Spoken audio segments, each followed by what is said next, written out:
আসসালামু আলাইকুম, welcome back to my channel. Hello viewers, আপনারা সবাই কেমন আছেন? আরেকটি নতুন ভিডিও নিয়ে হাজির হলাম। শিং মাছ অনেকেই পছন্দ করে, কিন্তু এই মাছটা পরিষ্কার করার ভয়ে অনেকেই এই মাছটা খেতে চান না। তাই খুব সহজেই ঘষা মাজা ছাড়া কীভাবে এই শিং মাছটা পরিষ্কার করা যায় সেই পদ্ধতিটাই আজকে আমি আপনাদের সাথে শেয়ার করব। আশা করি ভিডিওটি আপনাদের ভালো লাগবে। জন্য আমি এখানে 1 কেজি মাছ নিয়েছি। মাছগুলো আমি একটি বোলের মধ্যে ঢেলে দিয়েছি। এর মধ্যে আমি দিয়ে দিব 2 চামচ লবণ দিয়ে ঢাকনা দিয়ে ঢেকে রেখে দিব 5 মিনিটের জন্য। আর 5 মিনিটের মধ্যেই আমার মাছগুলো সব মরে যাবে। 5 মিনিট পর ঢাকনাটা তুলে নেব। দেখুন আমার সব মাছগুলো মরে গিয়েছে। এবার এই মাছগুলোকে আমি কেটে নিব। এই জন্য আমি একটি ছুরি নিয়েছি। এই ছুরি দিয়ে এই মাছের মাথাটাকে আমি কেটে নিব। আমি মাছের মাথাটা রাখবো না, সেজন্য আমি মাছের মাথাটাকে কেটে নিব। আপনারা চাইলে এই কাজটা বটি দিয়েও করতে পারেন। আমি সহজেই করে নিলাম। এবার আমি একটু লেজটা কেটে নিব। এভাবে করে আমি সব মাছগুলো কেটে নিব। দেখুন আমার মাছটা কাটা হয়ে গিয়েছে। এদিকে আমি একটি পেঁপে নিয়েছি। এই পেঁপেটাকে আমি ছিলে নেব। আপনারা চাইলে বটি দিয়েও এই পেঁপেটা ছিলে নিতে পারেন। তো আমি এভাবে করে পেঁপেটাকে ছিলে নেব। আমার পেঁপেটা লাগবে না, এই পেঁপের খোসাগুলো আমি ব্লেন্ডারে ব্লেন্ড করে নেব। এভাবে আমি পুরো পেঁপেটার খোসাগুলো ছাড়িয়ে নিয়েছি। এদিকে আমি মাছগুলোকে 2-3 বারের মতো ধুয়ে একটু ময়লাগুলো ছাড়িয়ে নিয়েছি। এই মাছগুলোর মধ্যে আমি যে পেঁপেগুলোর খোসা ছাড়িয়ে নিয়েছি সেই খোসাগুলো আমি ব্লেন্ডারে ব্লেন্ড করে নিয়েছি। আপনারা চাইলে এই খোসাগুলো পাটায়ও বেটে নিতে পারেন। তারপরে মাছের মধ্যে আমি এই খোসা বাটাটা দিয়ে দিয়েছি। আর আমি নিয়ে নিব ভিনেগার। দেখুন আমি এই ভিনেগারটা নিয়ে নিয়েছি।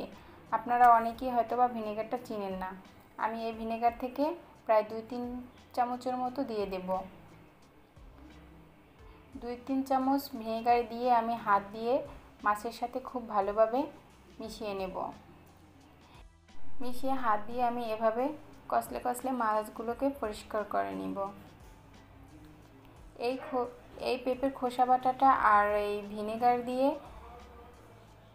মাছগুলো খুব তাড়াতাড়ি ইজিলি পরিষ্কার হয়ে যায়। তাই আমি খুব ভালোভাবে এভাবে একটু সময় নিয়ে ধৈর্য ধরে মাছগুলোকে কষলে কষলে পরিষ্কার করে নিতে হবে।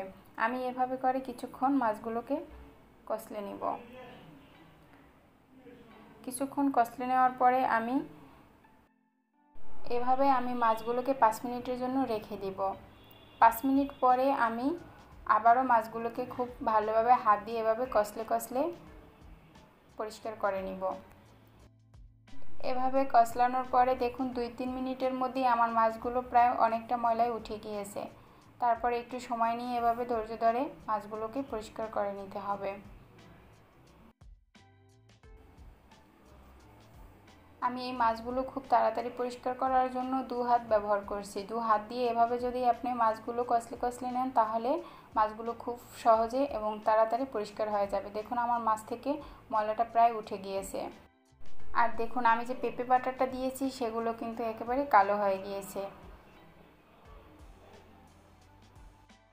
আর এই মাছগুলো আমার পরিষ্কার করতে প্রায় সময় লেগেছে 8 থেকে 10 মিনিট। আর মাত্র 10 মিনিটের মধ্যে এই মাছগুলো খুব ইজিলি ভালোভাবে পরিষ্কার হয়ে যায়। এরপর আমি এর মধ্যে পানি দিয়ে দেব। পানি দিয়ে আমি এই মাছগুলো খুব ভালোভাবে পরিষ্কার করে নিব। আর এই ময়লা পানিগুলো আমি ফেলে দিব। ফেলে দিয়ে এভাবে আমি মাছগুলোকে খুব ভালোভাবে ধুয়ে নিব। দেখুন কতটা সহজেই মাছগুলো একেবারে চকচকে হয়ে গিয়েছে। এভাবে যতক্ষণ না পর্যন্ত পরিষ্কার পানি বের না হওয়া পর্যন্ত আমি এই মাছগুলোকে বারবার পানি বোতল করে ধুয়ে নিব। এখন আমার মাছটা মোটামুটি পরিষ্কার হয়ে গিয়েছে। আমি এই পানিটা ঝরিয়ে এর মধ্যে লবণ দিয়ে দেব। লবণ দিয়ে আমি আবারও হাত দিয়ে ভালোভাবে মাছটাকে কষলে কষলে পরিষ্কার করে নিব। কাজটা 2 হাত দিয়ে করলে খুব সুবিধা হয়, এজন্য আমি 2 হাত দিয়ে পরিষ্কার করে নিলাম। এরপর আমি পানি দিয়ে আবারও খুব ভালোভাবে মাছগুলোকে ধুয়ে নিব। এভাবে আমি অনেকবার প্রায় 3-4 বারের মতো লবণ দিয়ে মাছগুলোকে খুব ভালোভাবে ধুয়ে নিব। আমার মাছগুলো ধোয়া হয়ে গিয়েছে, দেখুন আমার মাছগুলো কতটা পরিষ্কার হয়ে গিয়েছে। আর মাছের উপরে আর এই যে লেজগুলো আছে এগুলো আমি কেটে নিব। আর মাছের ভিতরে যে দুটো রগ থাকে সেই রগ দুটোকে আমি বের করে নিব, নিয়ে মাছগুলো খুব ভালোভাবে পরিষ্কার করে নেব। তবে এখন আমি এগুলো কিছুই করব না, এগুলো এখন আমি ফ্রিজে রেখে দেবো, যখন রান্না করব তখন এগুলো কেটে নিব। দেখলেনই তো কতটা সহজে শুধুমাত্র পেঁপের খোসা দিয়ে আর ভিনেগার দিয়ে মাছগুলো পরিষ্কার করে নিলাম। আপনারাও চাইলে এভাবে পরিষ্কার করে নিতে পারেন। আশা করি ভিডিওটি আপনাদের ভালো লেগেছে। আর ভিডিওটি যদি আপনাদের ভালো লেগে থাকে তাহলে আমার চ্যানেলটিকে সাবস্ক্রাইব করতে কিন্তু ভুলবেন না। আল্লাহ হাফেজ।